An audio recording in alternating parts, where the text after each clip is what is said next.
Bhainsa municipal కార్మికులు వేతనాన్ని పెంచాలని ధర్నా నిర్మల్ జిల్లా బైంసా మున్సిపాలిటీలో అవుట్సోర్సింగ్ కార్మికుల వేతనాన్ని పెంచడంతో పాటు ప్రతి నెల వేతనం వచ్చేలా ప్రభుత్వం చొరవ చూపాలని 5 రోజులుగా బైంసా మున్సిపాలిటీ కార్యాలయం ధర్నాలో పాల్గొంటూ మాట్లాడారు.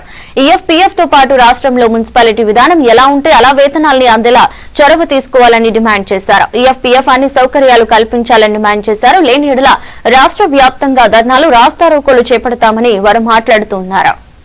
ప్రతి కార్మికునికి 1,80,000 రూపాయలు బాకీ ఉన్నది అని చెప్పేసి మనం ఏమన్నా గొంతమ్మ కోరికలా 1 రూపాయలు వస్తున్నాయంటే నెలకు 5,000 రూపాయలు మాయం చేస్తూ ఉన్నారు అధికారులు అని చెప్పేసి నేను ఈ సందర్భంగా మీకు తెలియజేసుకుంటున్నా. మరి ప్రతి కార్మికుని దగ్గర 5,000 అంటే 12 నెలలకు ఎన్ని అవుతాయి? 3 సంవత్సరాలుగా ఈ దోపిడీ జరుగుతుందా లేదా? 2023లో పిఆర్సీ ఇచ్చినప్పుడు 30% గవర్నమెంట్ పిఆర్సీ ఇచ్చినప్పుడు ఆ పిఆర్సీలో 30% పెంచకుండా పాత విధానాన్ని కొనసాగిస్తున్నారంటే కార్మికుల్ని ఈరోజు నయవంచనకు గురి చేస్తున్నారు అన్నటువంటి విషయాన్ని మీరు గమనిస్తలేరు.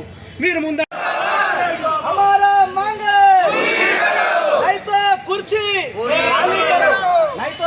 खाली करो हमारा मांगे नहीं तो कुर्सी हमारा मांगे नहीं तो कुर्सी మున్సిపల్ కార్మికుల కనీస వేతనం 26,000 రూపాయలు ఇచ్చేంత వరకు పోరాడదాం మనం ఏమంటారు పోరాడదాం.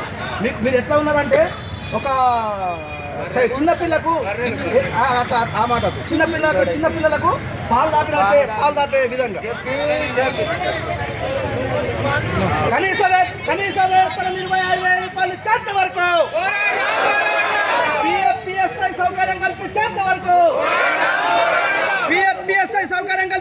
వరకు అందరికీ పిడికిలెత్తి లేపడి చేతులు జిందా